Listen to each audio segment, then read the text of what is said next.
All right. So let's see if I can get that HDMI plugged back in.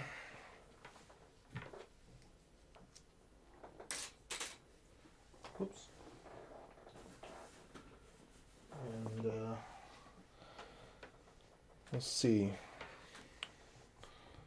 See if we can just get this thing. No, we don't need that. Just we'll see when this thing comes back up, if it comes back up.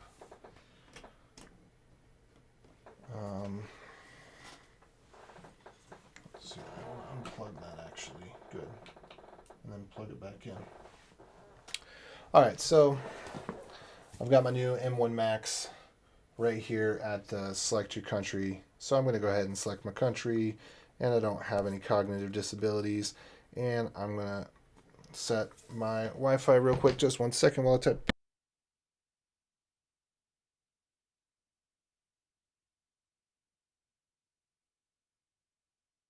Left in the option to see what you're typing on there.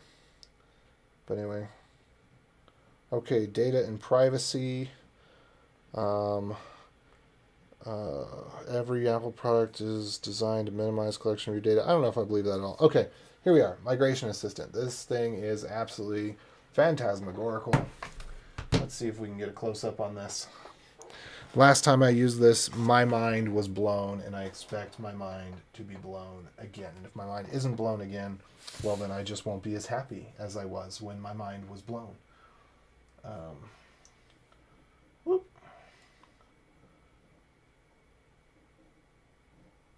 Let's see. Can we get that in the frame there? All right, so I'm going to say yes. I want to, from a Mac. We're going to continue. All right, connect to AC power. Sure. Doing it. Connecting to AC power. Yes, sir. You got what you wanted. All right. Select a time machine. So now I go on the other computer here. And then I'm pretty sure what I do here is open up Migration Assistant. So if you can see that there, open up Migration Assistant over here. And I click continue. And then I got to put in my password.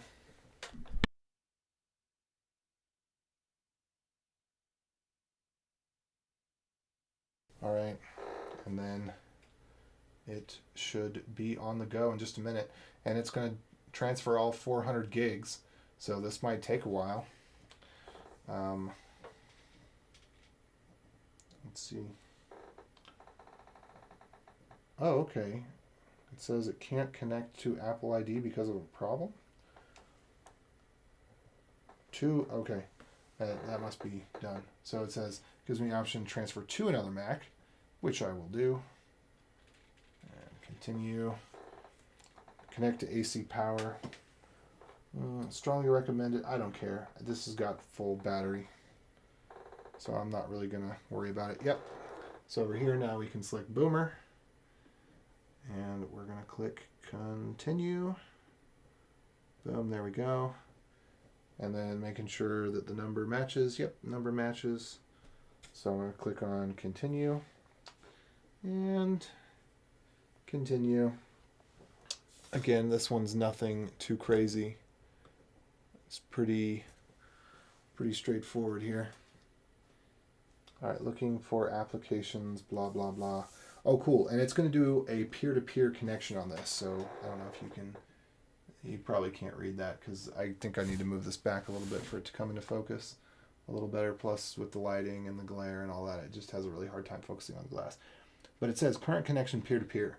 So Apple Wi-Fi is ridiculously fast when it's, so the new Mac, the old Mac is called Boomer. This one's called Boomer, which is still new. And the new one, I'm going to rename it Boomerang, but we got to go through the process first. Actually, I might leave it named Boomer because I'm still going to get the new one and then probably ship this one back. But I'm going to use it for a couple weeks, try it out, see how everything goes. Anyway, the peer-to-peer connection, the way that Apple does peer-to-peer Wi-Fi is freak amazing. It's one of the reasons that AirDrop is so fast. AirDrop can actually be faster than an Ethernet connection, which is stupid. I just don't know how else to say it. Yeah, do we want to copy over absolutely everything? I think that we do. I think that we do. So I'm going to go with yes. Create a secure password for each administrator you'd like to migrate. Okay, I'm going to go ahead and set the password. I'm going to mute while I do that.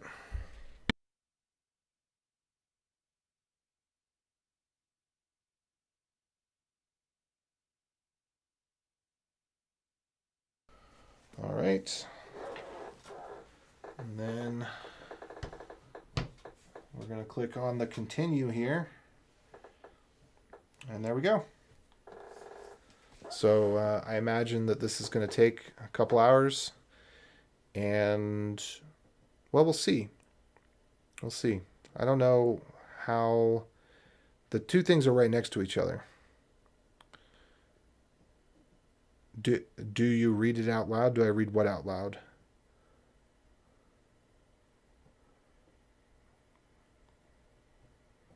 What do I read out loud?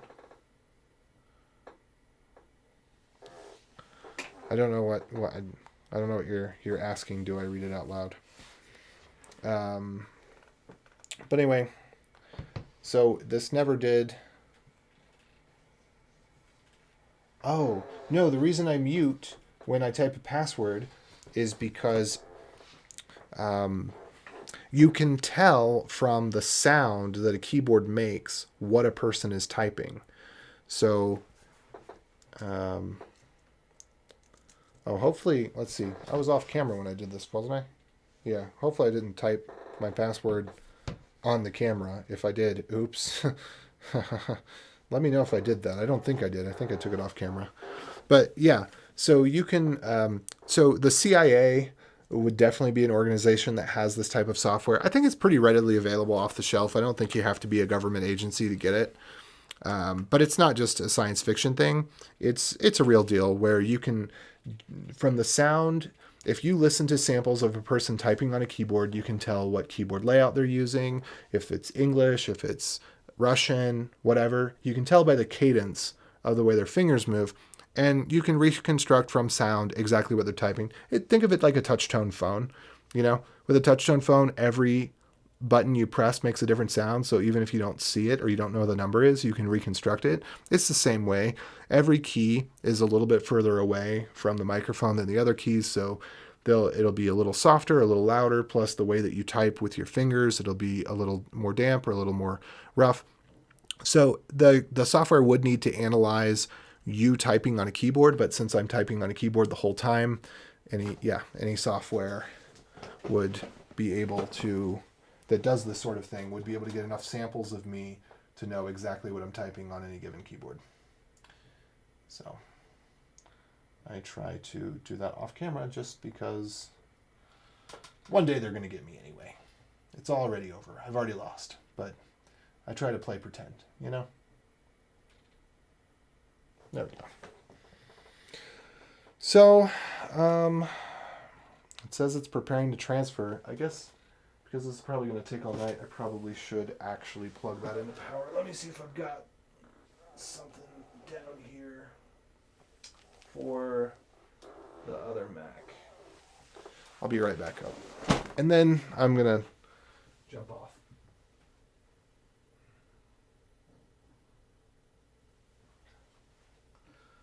But the super cool thing that, if it wasn't going to take all night to do this, if we could just chat for 5 minutes and it be done, is that when this transfer is complete and this new Mac finishes up, everything is going to be exactly the way that it was. So if I had a web browser open, if it's going to be as if I put that computer to sleep and then open it up on this one.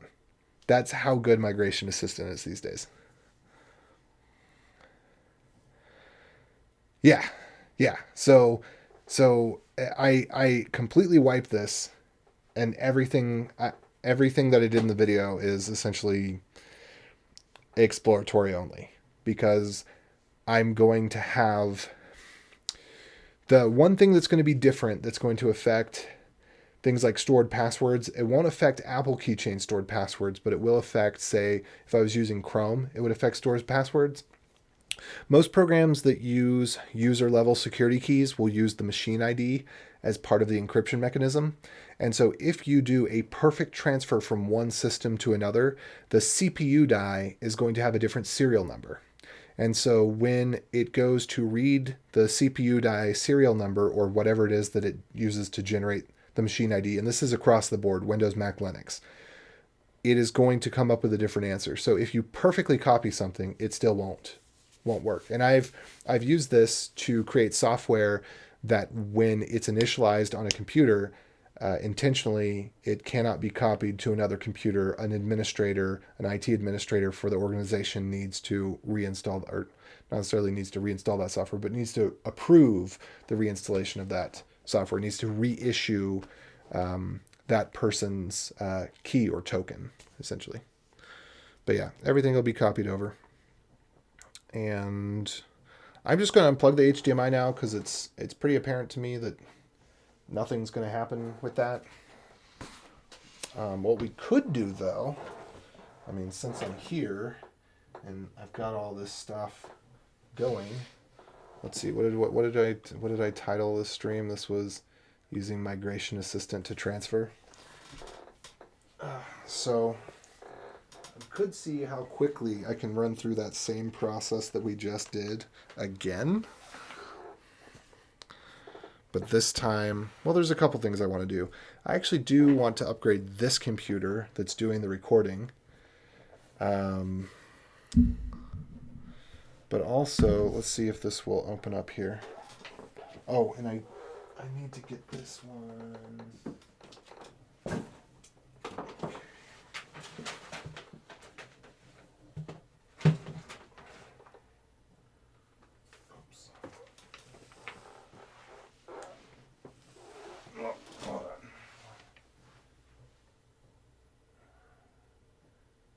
Do this without tripping the breaker. Well, this shouldn't be so bad because this doesn't need that much power.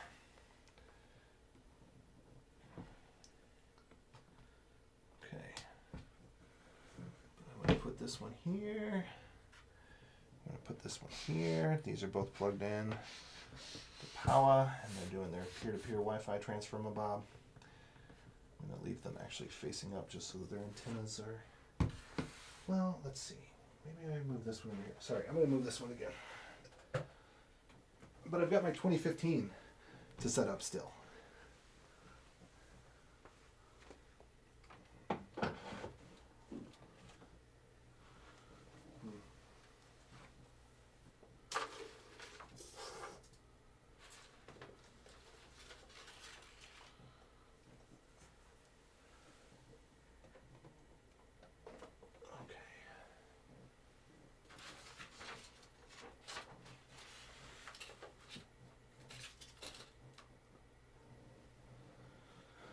All right, so while that does its 400 gigabytes of transfer over the Wi-Fi,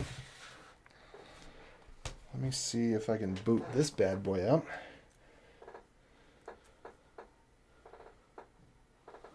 All right, cool. Let's boot it up. Yay! All right, check that out. So, I don't remember what I even set the password on this one.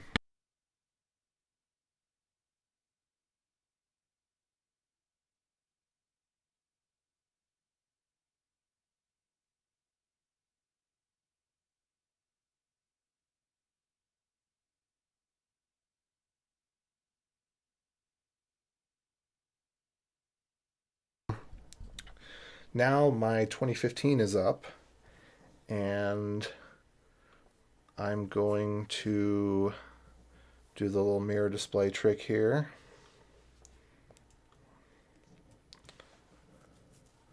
And then let's see if we can pull this one up.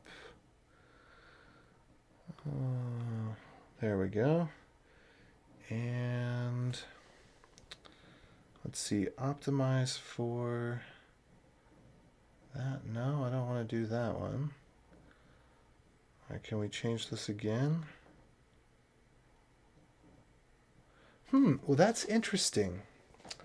I don't know what to make of this. So check this out. So before, see how we got these. Let's see. Are we going to optimize for scaled? Let's see, gather windows. Display. So we're going to optimize for this and do scaled. What's the... I'm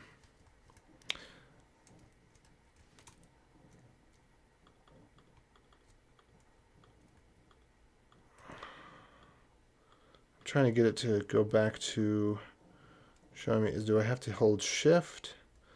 Do I hold Alt? Okay, looks like where do I have? Looks, that's not what I want. Okay, let's optimize for SCV. Let's see what options it gives me then. Okay, 1080p. That's not what I want either.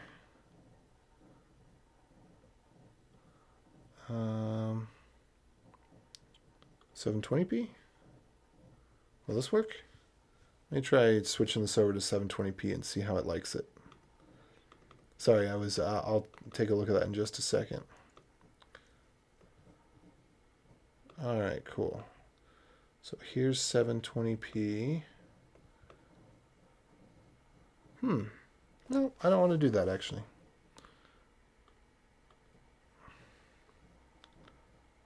Anyway, the thing I was marveling at is that the black bars on the side of this, I wasn't expecting those to be there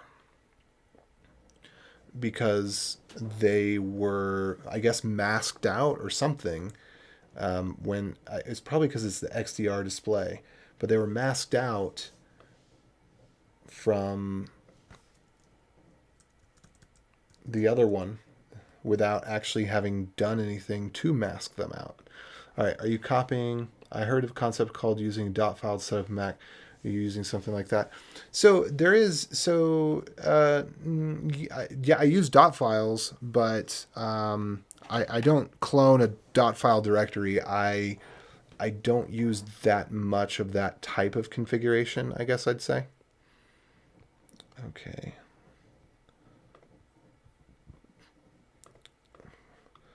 But yes, dot files, for example, vimrc is a dot file.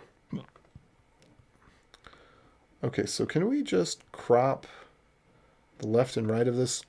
How many pixels do we need to crop? 100? Oh, that was 1,000. So is 100 spot on, or is 100...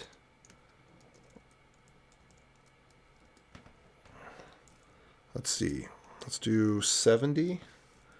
And then... I wish I could see. Hold on, I'm going to put this on the bigger screen here so I can kind of get a sense of how big this is or isn't.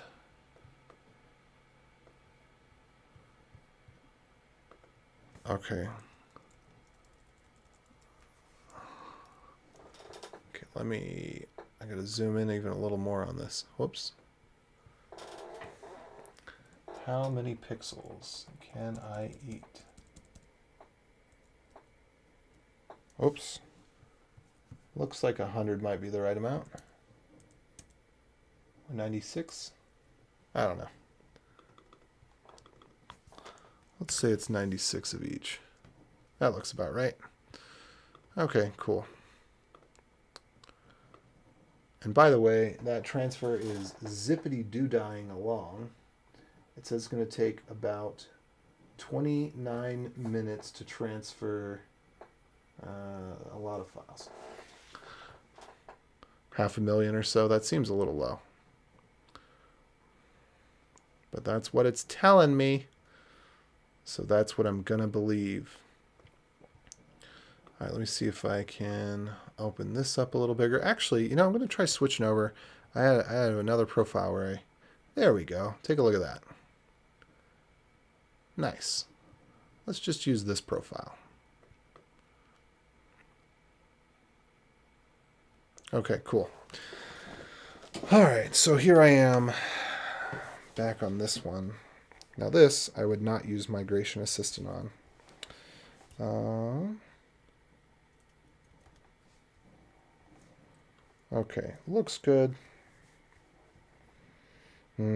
Full size. Very nice. So I'm gonna go through on this one. I'm gonna end and restart the stream again while I do this setup.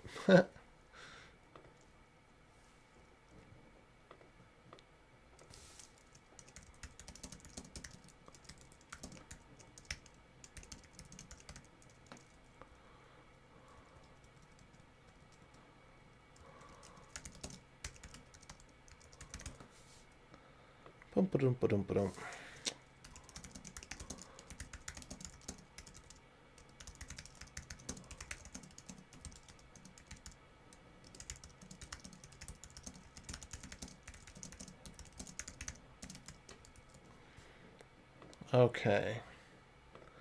So I'm going to hit cancel on the stream and then I'm going to hit stream again. So feel free to join back in. Adios. Like, thumbs up, thumbs down, all the things you know what to do.